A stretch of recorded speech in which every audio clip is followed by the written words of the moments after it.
They just dropped the low version of LaMelo's second signature shoe with Puma, and they're $5 cheaper than the originals at $125. These things are pretty nasty. Let's check it out.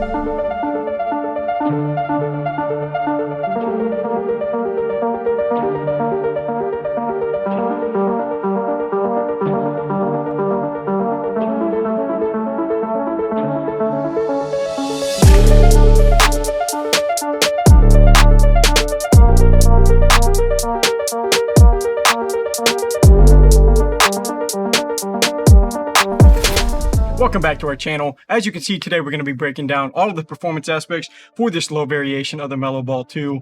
We'll look at the cushion, traction support, all that stuff, and see how they play. But first, I do want to give a quick shout out to sleeves. We kind of featured them in that intro with the shorts, the God First shorts, also that cool like baseball like skull look on the t-shirt. And Miguel's even performed in their like compression leg sleeves and the compression t-shirts. So a lot of great stuff. Honestly, we recommend it. They sent that stuff out to us, kind of let us pick and choose from different stuff on their website. Lots of good stuff out there. I'd recommend it. So if you want to get some of that sleeve stuff for yourself, just scan this QR code or just visit sleeves.com/shoewear. That's going to get you 25% off. We definitely recommend it. Now we'll go ahead and get to the breakdown for this shoe. So like I said, today is going to be, well, I haven't said it yet, but this is going to be a quick breakdown. It always is whenever you're just taking the original shoe and then just kind of reviewing what the low top version looks like whenever they shave a few inches off. And one thing I will say about this model, I got the Melo Ball 2 low with the Melo Ball 2 originals here with me today. Put them side by side on screen. You don't see much of a difference. I mean, the Melo Ball 2 was never really that hot. So I'm surprised that they decided to, I'm kind of surprised that they decided to break it down not that much, because it's a nice basketball shoe and you can make some money whenever you do stuff like that. But they really didn't change much, and that includes the price. So whenever you go from a low top version, you are going to see it come down a little bit. The original Melo Ball 2s, where I want to say at $130, these are going to be $5 cheaper at $125. Kind of shouted that out in the intro, but a really solid basketball shoe just in general. But before we get into the breakdown, I'll just hit on some of the details. I always say this, I've actually reviewed a lot of Puma basketball shoes, from like the TRC Blaze Court, Fusion Nitro, all kinds of different models out there. They tend to look pretty repetitive, like this Clyde All Pro, where they just put that Puma logo on the side, don't really do too much to it.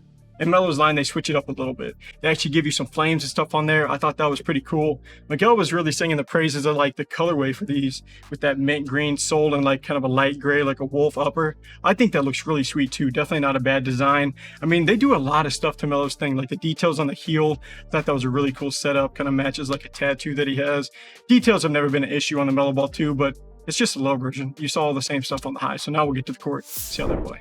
All right, so now we'll get into the back half of this review where we look at more of the performance side, just how the shoe actually holds up on the court. And if you've seen like my breakdowns on the Melo Ball 2 originally and where they landed on that top 5 list from last year's shoe review, I mean, they were right there at the very top. I have like been all in on LaMelo's shoe line with Puma so far. I think it's one of the better starts to a shoe line that I've seen. And I'm somewhat young, so I didn't get to play in like the original Kobe's, LeBron's, you know, some of those shoes that have been going on for a little bit longer. But whenever you compare them to like Luka, I mean, Donovan Mitchell, Tatum, just some of these other lines starting up, they are right there on par. Usually they tend to be a little bit better. So we'll look at the cushioning first, and this is going to be the low top variation. So it does get that same nitro foam that was kind of used in the original Melo Ball 2s, but cushion is immediately one of the best parts about this model. Like whenever you factor in just like, you know, front loaded setups to like responsive, is it going to be soft or foamy or whatever? This is it's almost exactly what I would want in a basketball shoe. I do tend to like that front-loaded stuff where you get a little more bounce. These don't give you that, but they just give you, you know, that soft feel everywhere. You get it underneath the footbed, you get it in the heel, you get it in the surrounding padding. It's just an all-around comfortable model. And using our durometer to check out the midsole, these were reading at a 46.5. And that's actually compared to like I want to say the originals were like almost 38.5, like almost 10 notches lower than that. That's just a tool that we use. It doesn't really test out, like it doesn't determine how they play, obviously. But if you're looking for a comfortable model to play in, look no further. This is about as good as it gets. Now we'll move into more of looking at the materials and the support. And there's nothing average about this shoe. But of all the aspects about it, this is probably the most average spot. Like as far as the materials go, you're going to get like a thin-ish upper, but it is reinforced pretty well. And it's just like this mesh feel, and it's not going to make them super light, but the weight is like kind of what's funky about this. So we have the Melo Ball 2s, and then you have the lows. Generally, you'd expect the low to weigh less. That's how you'd expect it to be. That's not how it is. The originals were weighing like, I want to say 436. These are 480. That's actually the reading that we had. We took like the stuffing out and it was more in that like 450-ish range. But either way, that number was higher than the original like Mellow Ball 2 lows. Or than the original Mellow Ball 2 highs, originals. Said that were like 8 times. But that's just not how it's supposed to be. The Jordan 36, I kind of touched on it whenever I held it side by side. There was like almost no difference between those two models. We already put them to the test. It's the same way here. Like these shoes are the correct. Interesting like right shoe and left shoe, but either way, like it's the same exact height, kind of this, but it's not the same feel. You pick them up and the low top shoe feels heavier. Now that being said, this is actually a better example of it. If you look at them side by side from the heel, really all you lost is like that Puma logo on the originals. Everything else is still there. They really shaved nothing off of it, and that kind of like translated to the weight.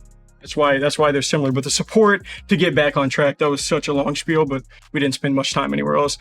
I say all that just to say it's still going to play well. Like it's just nothing over the top. You're not going to get quite as high of a like support for the ankle, I guess, but it's really not much of a difference. It's basically the same, plays about the same for this model, somewhat average, but still good for a basketball shoe. So finishing off with the traction, that's pretty much been the calling card for all Puma basketball shoes for like the last couple of years now. They all tend to do great. The Mellow Ball 2s were like 5 out of 5 there, top of the line. Same thing with the lows. The only thing I did notice is that these don't squeak quite as much as the originals were, but as far as the traction and the bite goes, it's second to none. Puma's just got like, we just played in the All Pro Nitro, that like scoot themed one. But as far as like the TRC Blaze Core, like I said, Fusion Nitro, anything that uses, they used to call it like this high abrasion, like sticky rubber. I don't know, they kind of just call it like Puma rubber now. But like as far as whatever compound they're using in that outsole, it's been amazing time after time. If you take it outside, it's going to lose a little bit of that bite if you like kind of just rotating indoors and outdoors, because everywhere else this would be like at only 125. It'd be a great outdoor model, definitely more than good enough for performance. But finishing off with the sizing, I went true to size on these, and they're going to run a little bit narrow, nothing too crazy. The same thing as the originals, like not all that narrow, but your toe goes about half a thumb's worth left over. So if you like extra space to play in, you might be able to go maybe get away with the half size up. But overall, this is maybe my new favorite shoe to play in. I mean, there's some other good shoes out there, but Melo's line just feels like end after end. It just keeps on going crazy. I hope that they have him drop like a budget friendly shoe soon, because that would be sweet. If they're gonna all perform this good, why would we not want more models like that? So are these worth the 125? Yes, please. Thank you guys for taking some time to watch. Feel free to throw us a follow or a sub if you like this video. And if you're interested in buying these shoes and you want to support our channel, just click the link here on screen, or we have links down below or in our bio. So feel free to check that out. But that wraps up this review. Until next time, I'm Landon from Shoewear. Peace.